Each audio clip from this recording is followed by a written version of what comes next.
प्रेम से बोलिए भगवान बृहस्पति देव की जय। आज बृहस्पतिवार के दिन आप बृहस्पति देव की बड़ी ही दुर्लभ कथा सुनेंगे। इस कथा को सुनने से भक्तों की सभी मनोकामनाएं भगवान बृहस्पति देव की कृपा से पूर्ण हो जाती है। तो आइए बड़े ही श्रद्धा भाव से इस कथा को सुनते हैं। प्राचीन समय की बात है। भारतवर्ष में एक राजा राज्य किया करता था।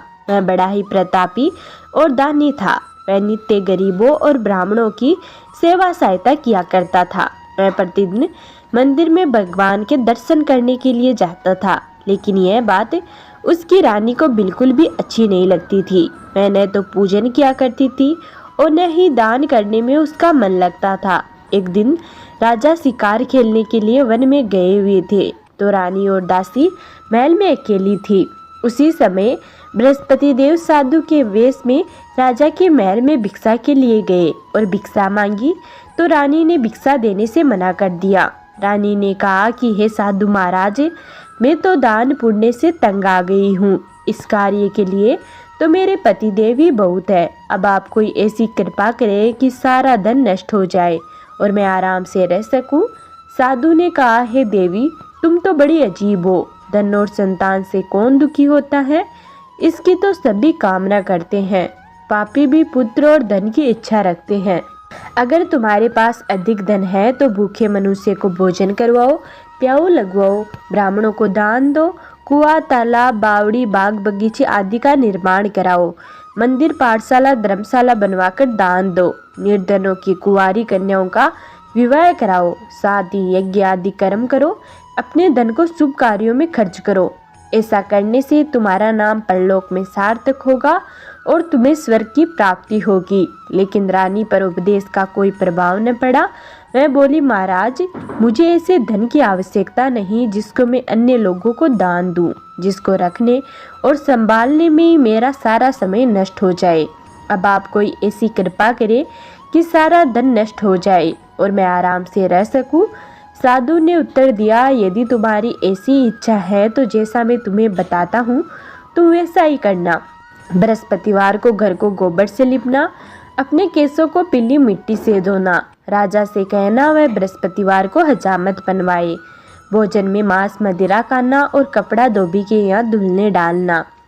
ऐसा करने से 7 बृहस्पतिवार में ही आपका सारा धन नष्ट हो जाएगा। इतना कहकर वह साधु महाराज वहाँ से अंतर्ध्यान हो गए। इसके बाद रानी ने वही किया जो साधु ने बताया था। 3 बृहस्पतिवार ही बीते थे कि उसकी समस्त धन संपत्ति नष्ट हो गई। अब भोजन के लिए राजा रानी तरसने लगे। तब एक दिन राजा ने अपनी रानी से कहा कि तुम यहाँ पर रहो, मैं दूसरे देश में चाकरी के लिए चला जाऊँ, क्योंकि यहाँ पर तो मुझे सभी मनुष्य जानते हैं, इसलिए कोई कार्य भी नहीं कर सकता। देश चोरी परदेश भीख बराबर है। ऐसा कहकर राजा प्रदेश चला गया। वहाँ जंगल को जाता और लकड़ी काट कर लाता और शहर में बेचता। इस तरह जीवन व्यतीत करने लगा। इधर राजा के बिना रानी और दासी दुखी रहने लगी। किसी दिन भोजन मिलता और किसी दिन जल पीकर ही रह जाती। एक समय जब रानी और दासियों को 7 दिन तक बिना भोजन के रहना पड़ा, तो रानी ने अपनी दासी से कहा, हे दासी, पास ही के नगर में मेरी बहन रहती है, वह बड़ी धनवान है, तू उसके पास जा और 5 सेर बेजर मांग कर ले आ, ताकि कुछ समय के लिए थोड़ा बहुत गुजर बसर हो जाए। दासी रानी की बहन के पास गई। उस दिन बृहस्पतिवार था। रानी की बहन उस समय बृहस्पतिवार की कथा सुन रही थी। दासी ने रानी की बहन को अपनी रानी का संदेश दिया, लेकिन रानी की बहन ने कोई उत्तर नहीं दिया। जब दासी को रानी की बहन से कोई उत्तर न मिला तो वह बहुत दुखी हुई। उसे बड़ा क्रोध भी आया। दासी ने वापस आकर रानी को सारी बातें बता दी। यह सुनकर रानी ने कहा कि दासी, इसमें उसका कोई दोष नहीं है। जब बुरे दिन आते हैं तब कोई सहारा नहीं बनता है। अच्छे बुरे का पता विपत्ति में ही लगता है। जो ईश्वर की इच्छा होगी वही होगा। अब यह सब हमारे भाग्य का दोष है।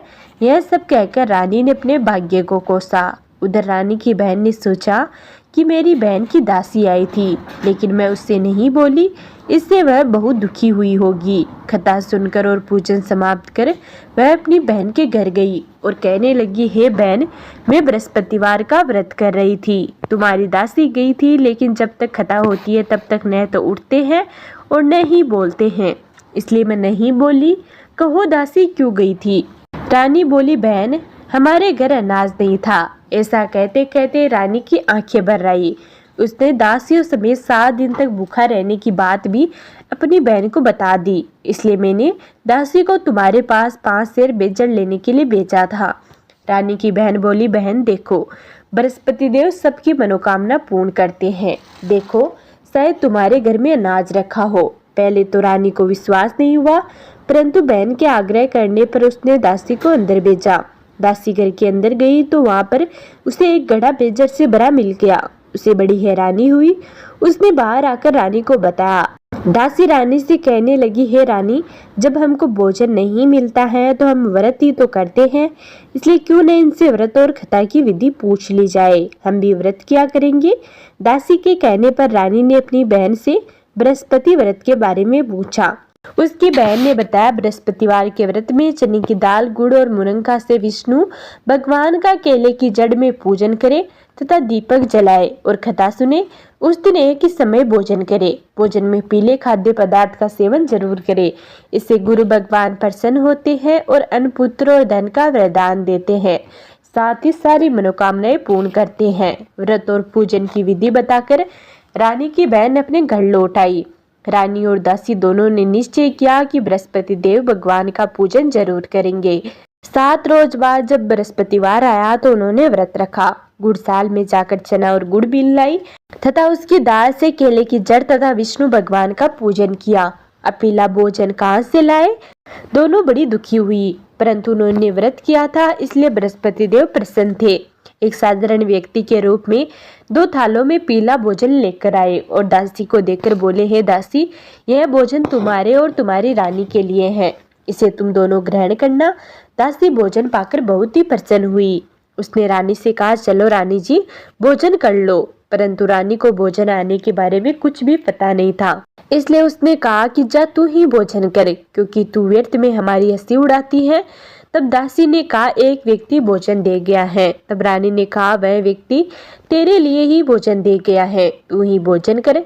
तब दासी ने कहा, वह व्यक्ति हम दोनों के लिए 2 थालों में सुंदर पीला भोजन दे गया है, इसलिए मैं और आप दोनों साथ साथ भोजन करेंगे। यह सुनकर रानी बहुत प्रसन्न हुई और दोनों ने गुरु भगवान को नमस्कार कर भोजन किया। उसके बाद से वे प्रत्येक बृहस्पतिवार को गुरु भगवान का व्रत और पूजन करने लगी। बृहस्पति भगवान की कृपा से उनके पास धन हो गया, लेकिन रानी फिर पहले की तरह आलस्य करने लगी। तब दासी बोली, देखो रानी, तुम पहले भी इस प्रकार आलस्य करती थी, तुम्हें धन रखने में कष्ट होता है, इस कारण सभी धन नष्ट हो गया। अब गुरु भगवान की कृपा से जो धन मिला है तो फिर तुम्हें आलस्य होता है। बड़ी मुसीबतों के बाद हमने यह धन पाया है, इसलिए हमें दान पुण्य करना चाहिए।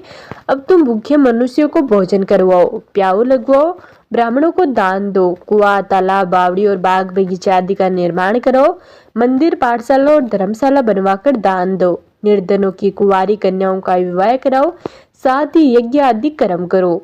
अपने धन को शुभ कार्यों में खर्च करो, जिससे तुम्हारे कुल का यश बढ़े और तुम्हें स्वर्ग की प्राप्ति हो और पितृ भी प्रसन्न हो। दासी की बात मानकर रानी शुभ कर्म करने लगी। उसका यश फैलने लगा। एक दिन रानी और दासी आपस में विचार करने लगी कि न जाने राजा किस दशा में होंगे, उनकी कोई खोज खबर भी नहीं है। उन्होंने श्रद्धा पूर्वक बृहस्पति भगवान से प्रार्थना की कि राजा जहाँ कहीं भी हो शीघ्र लौट आए।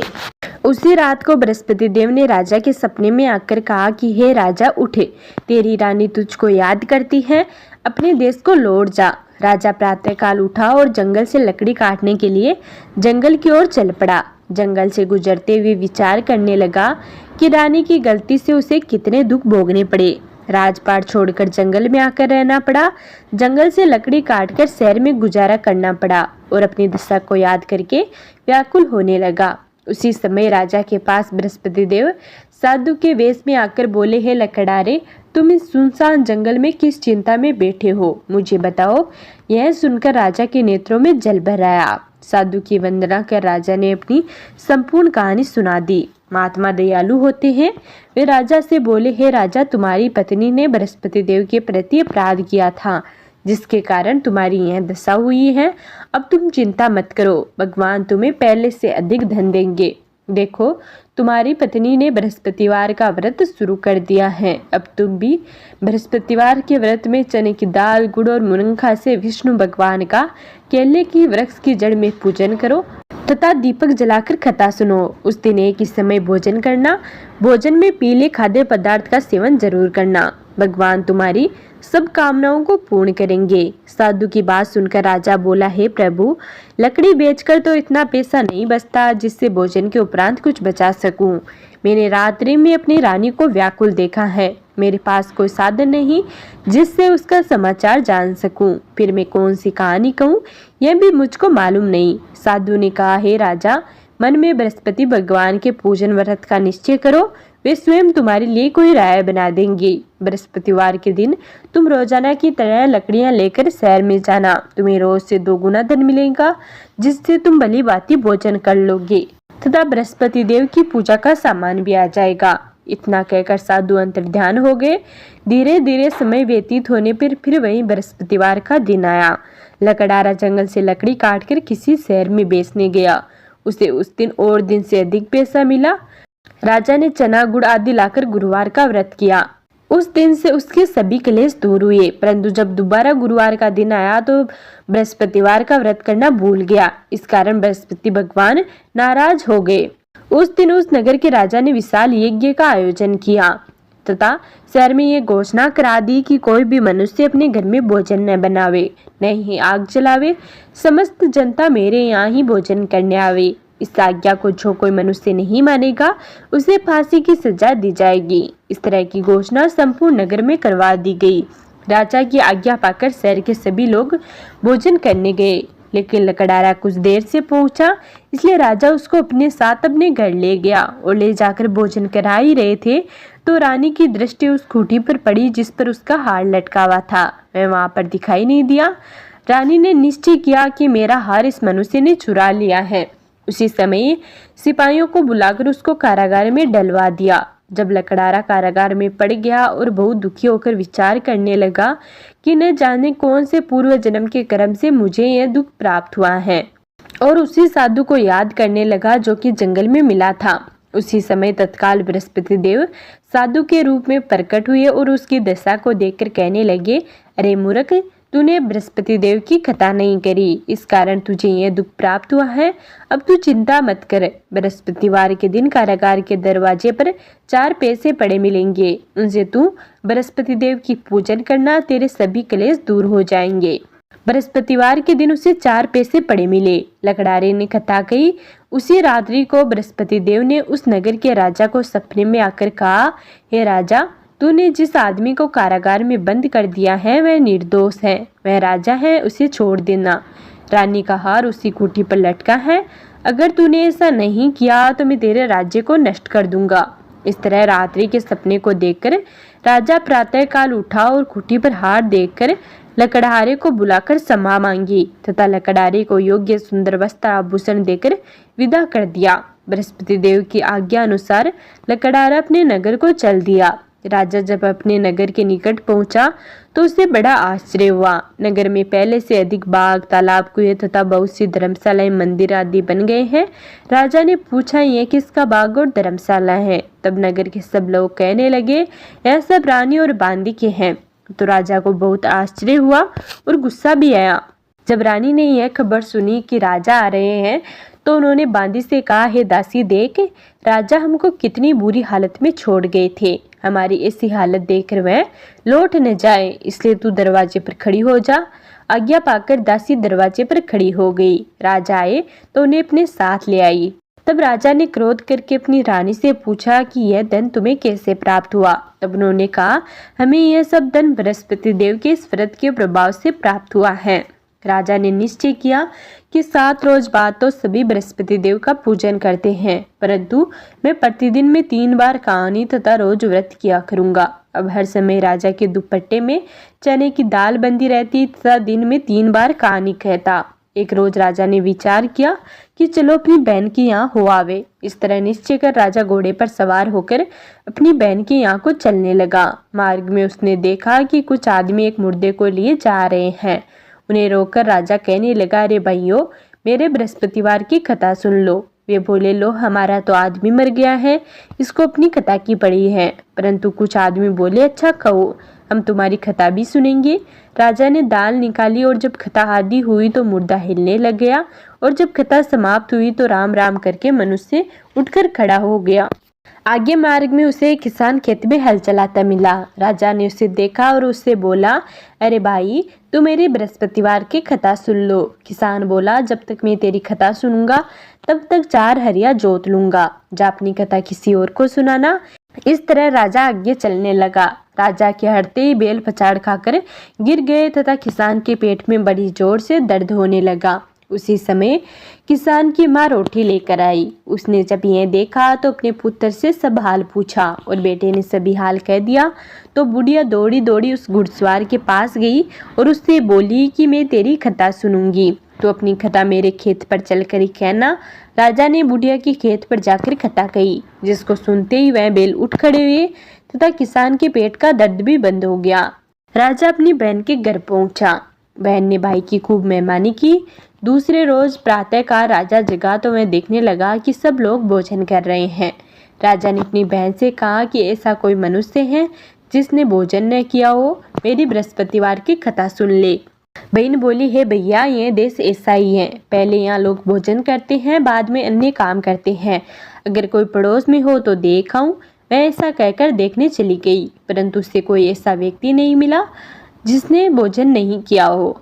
अतः वह कुमार के घर गई, जिसका लड़का बीमार था। उसे मालूम हुआ कि उसके यहाँ 3 रोज से किसी ने भोजन नहीं किया है।